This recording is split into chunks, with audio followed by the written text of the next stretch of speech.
Today on the Andrew Cooperrider show, JCPS, of course, had its first day yesterday. And quite honestly, it should be the first example of how our public school systems are failing and how those in charge of leading it, well, they care about everything but actually, educating kids, getting them home on the basics. They care about anything else. We'll give you an example of something else they should care about. And through my research on JCPS, I actually came across an interesting statistic that is worth discussing, especially as we're talking about Amendment 2 coming up this fall on the ballot. A little point to make when you're talking to people about who really benefits from Amendment 2 in places like Louisville. And then finally, anybody listening to the show a fair amount knows that obviously the electric vehicle battery plant and the SK Ford battery plant, not a super big fan of. I'm always not a big fan when $410 million is secretly given to a company. And by secretly, I mean without the taxpayers knowing what the money was going to. And most of the people who voted for it don't know what it was going to. And well, today there's been some recent stories. Actually, somebody sent me a recent story coming out of South Korea regarding battery fires. And it's worth discussing because I think it highlights the reason why this secret vote blindly that the legislators did in 2021 when they voted to give this kind of money is exactly why our system's broken. This is how bad decisions get made. We'll go over how that vote took place and how then that relates to these fires. It's worth discussing. So we'll have all that and more today on the Andrew Cooperrider show. As always, please make sure you like, comment, share, and subscribe. I know, like I said yesterday, the shows have been a little more spotty. You are getting 4 episodes this week. They weren't all right out at 1 o'clock, but as I said, that should improve next week or so, just as things are not as busy for me, personally busy outside the show, and we'll be able to make sure we deliver you that quality content. I've gotten your texts.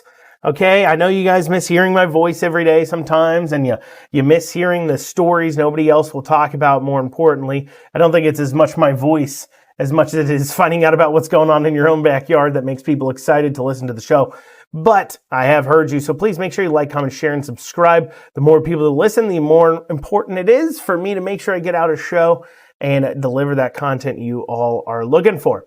But without further ado, let's dig down into it. So yesterday, JCPS had its first day. Now, to remind you, a year ago, when JCPS had its first day, it was getting kids home at like 10 o'clock at night. This was a giant debacle. They had went out and used a routing software to produce these bus routes that would be super, super efficient.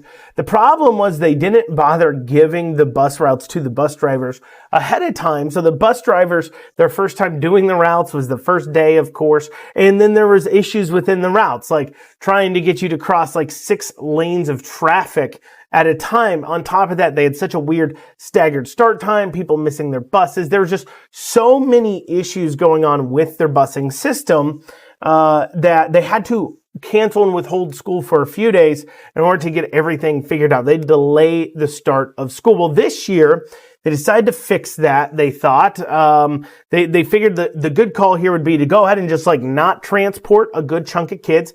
They cut off busing to around 16,000 students at their school. A pretty good chunk, of course. They said, hey, we're no longer going to bus you. Of course, those are kids going to the magnet schools. They no longer receive their busing. I talked about yesterday about that busing plan and how it's resulted in a federal lawsuit because they call it racist because it affects disproportionately, minorities. And so that means it's a civil rights concern. And yesterday I kind of was like, it's a concern regardless of your skin color. But when you actually take a look at the demographics of the district, it gets real interesting. So I'll dig into that a little bit later on.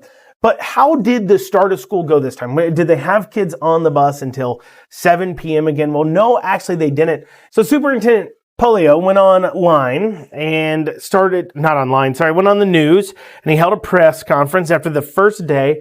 And in it, he stated that he was really pleased with kids getting home by 7 p.m., that all kids were home by 7 p.m., with the biggest percentage being home, he said, most of them home by 6:30, which would make you obviously see that probably the latest time, most of them were probably still on the bus. A good percentage were still on the bus past 6 o'clock, or else they would have went with that time, right? If they were going to brag. But when he was talking about that timing and having all the kids home by 7 o'clock, he said he was really, and I'm quoting here, pleased with the result. To Superintendent Polio, cutting off busing to 16,000 kids and then finally being able to get, kids now home before 7 o'clock in the evening, 7 p.m.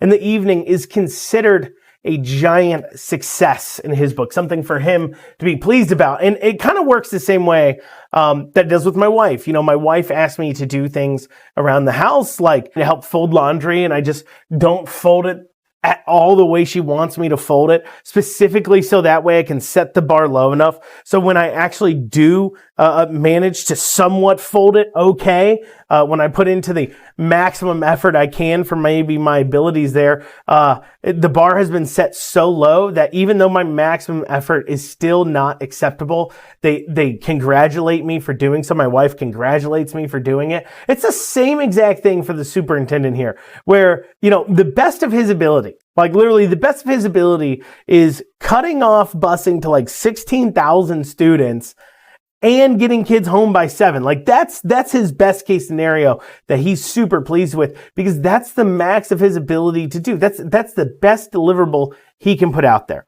Now I want you to keep in mind that the latest release time from these schools is 4:20 p.m. That means kids were on the bus for about 2 hours and 40 minutes. 2 hours and 40 minutes on the bus. Now, I grew up in a very small town. My middle school and high school were 35-ish minutes away from our house where I grew up at. Obviously, we had to pick up people too as we went. I had a pretty long bus ride in the morning and evenings, and I'm sure most people out in rural Kentucky also can say they've had some pretty long bus rides as they have to go drive a pretty far distance to get to their high schools and middle schools. But this isn't rural Kentucky. This is Louisville.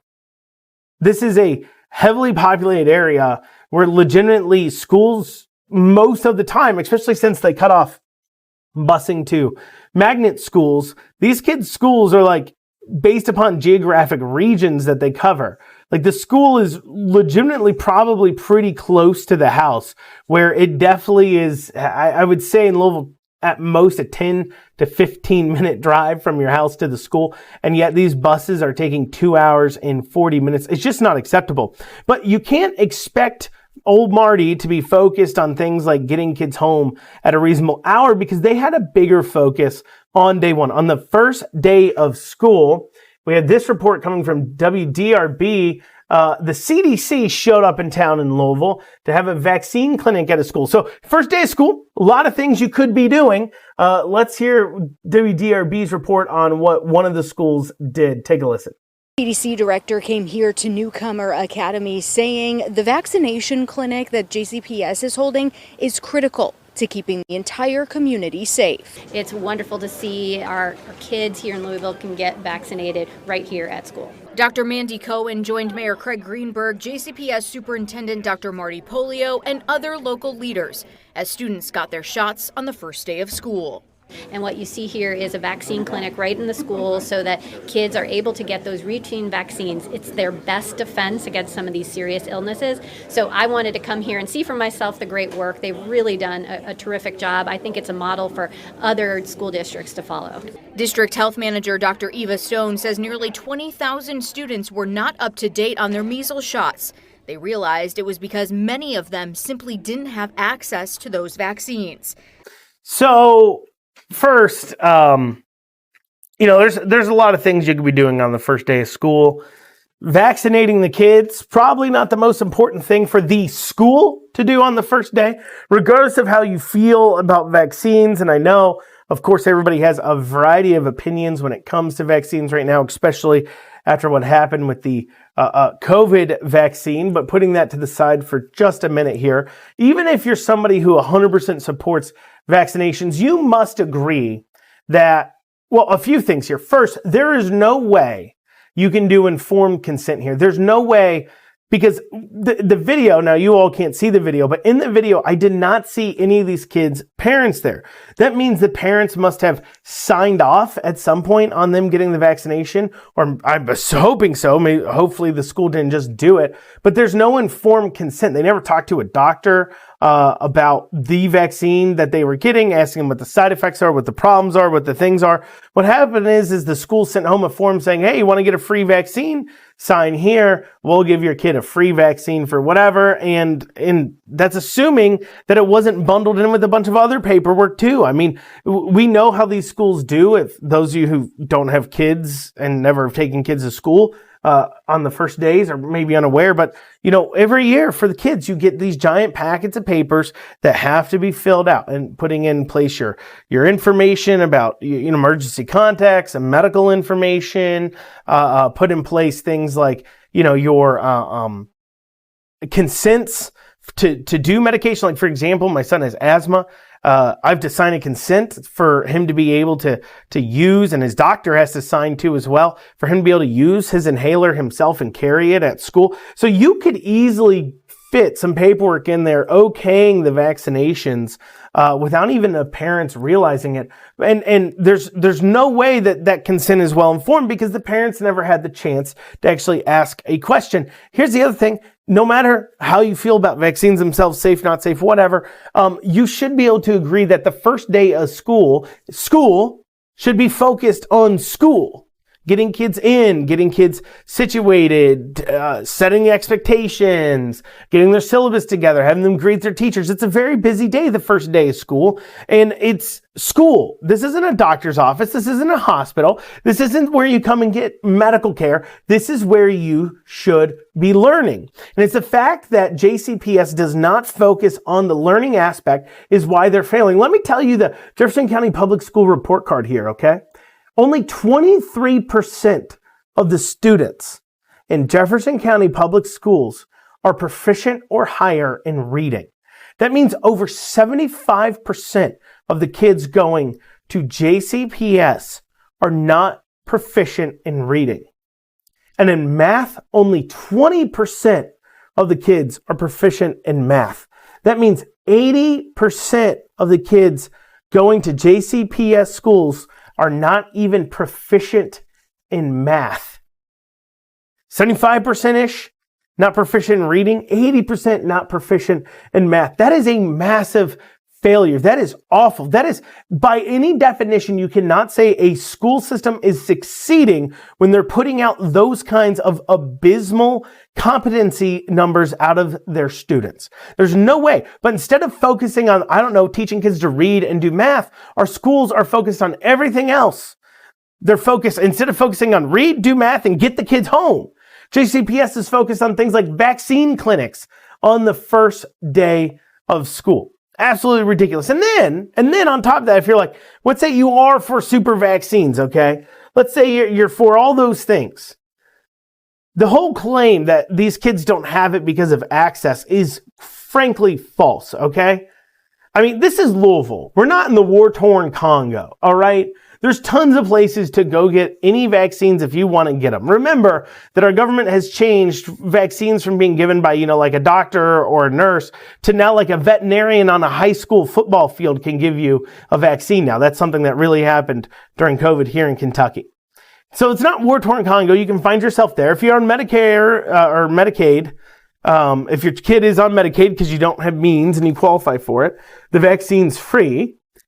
If you have insurance, they cover the vaccine, probably 100% of it, maybe a bit of a copay. But let's say you have none of that. Well, according to Mir, the Merck measles vaccine, like they're handing out there, is $22.11 with no insurance. That's according to Meyer. $22.11 if you don't have insurance for that vaccine. So it's not exactly like it's so expensive it's out of reach for people to purchase either. They're doing this because they want control. They're doing this because it's another opportunity to drive a wedge between the parent and the child. It's another opportunity to say, oh, we're here to parent your kid.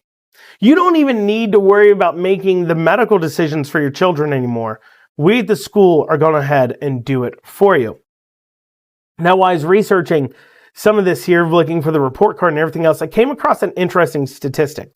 When I was reading through the JCPS school report card, I came across its percentage of students. And according to the Kentucky Department of Education school report card, 36.5% of the students going to Jefferson County Public Schools is black. 36.3% of the students going to Jefferson County Public Schools are white, and 16.2% of the kids going to Jefferson County Public Schools is Hispanic. Now, this is very important numbers to remember, because remember, that's white kids. Only 36.3% of the kids in Jefferson County Public Schools are white. But yet, when you look at the demographics of Louisville, what do you see? Or Jefferson County. When you look at Jefferson County, you see that 63% of the county is white. 24% of the county is black, and 7% of the county is Hispanic. So Hispanics are over double the population of kids than what they're showing in the general population. Black students are 50% showing more population than they have in the general population. And for the white demographic group, only 1/3. They're only showing up at 1/3 the percentage that they are of the population. There's 63% of Louisville's white, but only 36.3% of the school population is white. That's 1/3 compared to 2/3. That is a massive, massive difference. That's a huge difference. So what is going on here? When people start talking about voting a yes on two, and they talk about how, it's just these, and the Democrats will start to do this, especially because they love the racial angles. They'll say, this is just rich white people trying to get you poor minorities to pay for their kids to go to private schools. But here's apparently the facts. Because you could say some of this could be made up by the size of families. Obviously Hispanic families will have more kids oftentimes than white families will. They have more of a culture of building families and having kids in the Hispanic culture. Something that, we should probably do across the board in America is have more kids. If you're concerned at all about America's, future economy and of course your ability to continue the human race. But anyway, so, Hispanics do have a lot more kids than whites do on average, but black and white people don't have that big. It's definitely not what's explained here of a difference of having children. And that means that when you're looking at the 63% of the white population in Louisville, one of a few things is going on. Either one, they're childless. So the people living in Louisville that are white are by and large childless. So that means they're either older or they're younger and deciding not to have children, or they are, and that would mean too that the white families are not living in Louisville. They're moving outside of Louisville to go ahead and go to schools there, or white families are by and large paying for private school. It just so happens, we talked about this yesterday, that the economic demographic of the black population in Louisville happens to not have as much means as the white population in Louisville by average. That's not because of racism. It's the same reason why there's a lot of white population in Appalachias that has a problem with income mobility. And quite honestly, the reason why, and you would see these percentage where they're kind of stuck, is probably a lot to do with the same reason why you see people getting stuck out in the Appalachians. In a large part, the welfare system enables it. They're able to pay their bills. They're not forced to make a change in order to survive, to move into areas that have better economic opportunities, to move to places where they can get those jobs because they're able to live off the government dime. But at the same time, they're like, hey, this is our heritage. This is our family. This is where we grew up. This is where my parents come from. And so they end up getting, in the same way that the poor white Appalachians, the people who grow up there get, quote unquote, stuck in those towns. A lot of the same thing happens with the black American demographic population in inner cities, where they do get stuck in those communities one way or another, just because of the ongoing handoffs of that area kind of dragging people in. It's the exact same story. So the point is that the white population in Louisville either doesn't have kids or they're moving away. They already have choice. That's the point. They have choice. They can afford to have choice. And so when they're out here pushing for the school choice amendment to pass, it's got nothing to do. The white families in Louisville apparently, by and large, are able to escape the public school system there. That is a complete tire fire. It's locking in the minority families now of this city, locking them into an education system that is an abject failure, that completely sucks. And for you to not now want those same, by and large, by percentage, majority, minority student body to be able to have the same opportunities for education that the white students of Jefferson County have due to just economic status, well, that makes you the racist, doesn't it? So in all actuality, if you want to be not the racist, as so many leftists claim to be, and we'll hear them claim that Amendment 2, voting yes for Amendment 2 is racist because, it just benefits the white students. But the white students are already out. Really, this just would provide more opportunities for the majority minority students. And if you're against that, well, I think that may make you a racist. So don't be racist. Vote yes on Amendment 2. Moving on now, and something, as I said, people who listen to the show often know, I'm not a super big fan of the electric vehicle battery plant and how it was passed, how it was voted. I'm not a big fan of it all because it is a new industry. Literally, $410 million of Kentucky taxpayer dollars were taken from you, taken from your pocket, and were then given to a giant Ford, a giant profitable corporation to go ahead and push forward an industry, electric vehicle industry, that no way, shape, or form benefits the taxpayers. It's not like something where you could somehow claim like, look, we got to give this money to the power plant companies because everybody needs power, and so that benefits the taxpayer. Or they try to make this claim, of course, spending $1 billion on internet, that benefits the taxpayer, spending on infrastructure because that somehow, shape, or form benefits the taxpayer. Objectively speaking, electric vehicles in no way, shape, or form benefits the taxpayer individually. They already have a gas-powered vehicle that does everything that they're trying to get electric vehicles to do. You can quickly fill it up. You can quickly drive 400 miles. There's infrastructure in place for you to get the refills already in place. Like legitimately, and the costs are close to the same once you figure in, of course, the cost of electricity and refilling it and then having to, you can't refill it at your home every time. And then when you refill it at your home and everything else. And so what they're doing is they're trying to, and actually electric vehicles are more expensive because of the cost to manufacture them. So they're taking the tax dollars, they're trying to drive down the price of doing business to try to get these companies like Ford into the industry. And the way it was done in Kentucky, and the other thing that bothers me, so outside of the fact that I think it's a bad investment that literally is delivering no value to the taxpayer at all. I don't think it's creating jobs at all. If anything, it's replacing gas-powered vehicle manufacturing jobs. It doesn't create jobs. But like I said, putting that to the side here for just a second, the other reason why I have such a big problem with the deal is because of how it was done. It was done in a special session in 2021. Beshear and his economic development cabinet guy knew about the deal, the details of the deal, and maybe another person or two, and they signed NDAs. Then they went to the leadership in the Senate and the House, had them sign NDAs, told them about the deal, and then they turned around, leadership in the Senate and House, and told their caucus, you will vote yes for this. And so 90% of those who were voting yes, that voted yes, on giving $410 million to build an electric vehicle battery plant, had no idea who they were giving the money to. I'm not kidding.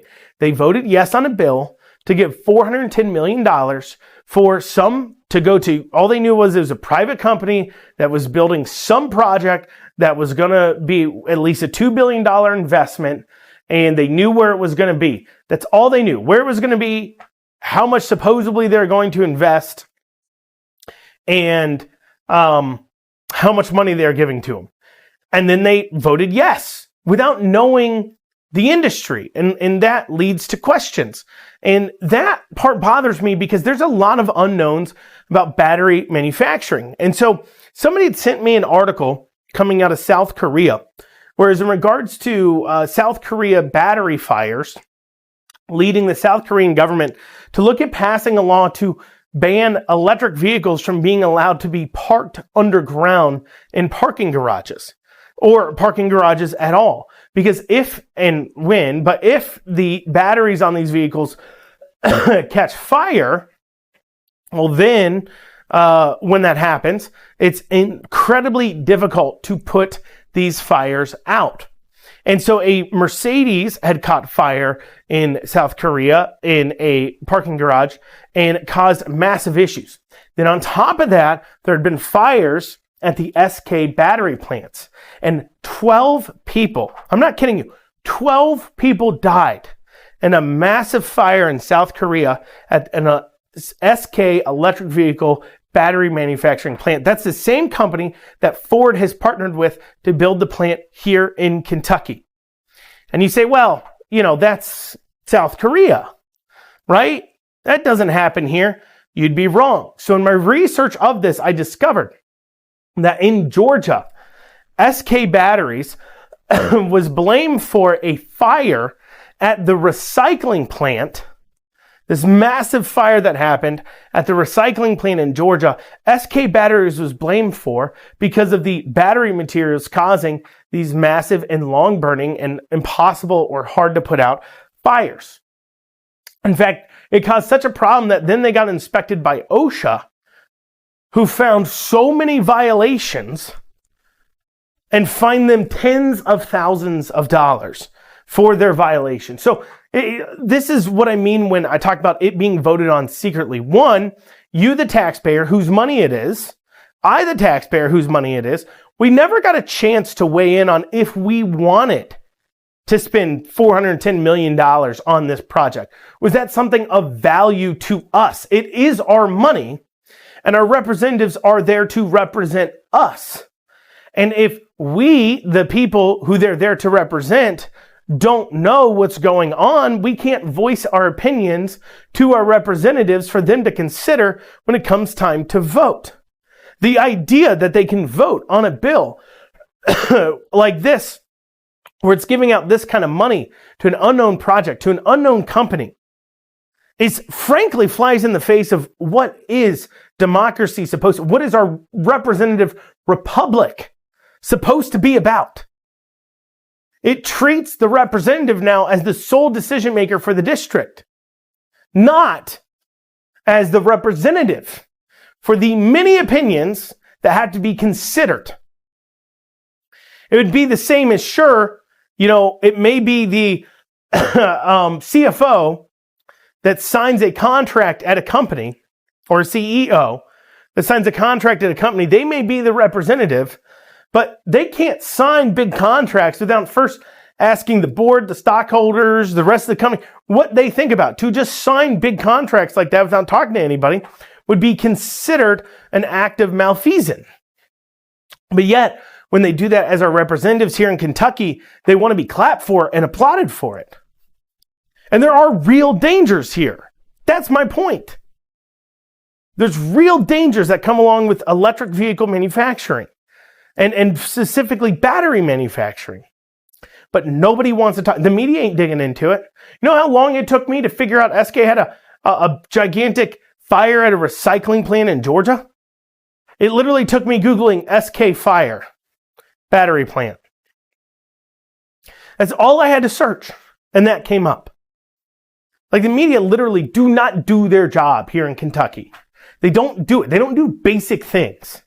Why is some podcaster who does this on the side, they get so busy it's hard sometimes to get out 5 episodes a week, able to simply discover and bring information about the dangers of situations better than the media is, who this is supposed to be their job? Because they don't want to know. At that point, It has to be deliberate. It's not just incompetence. Well, y'all, that's what we got time for today on the Andrew Cooperrider Show. We'll be back here Monday. Have a great rest of your day.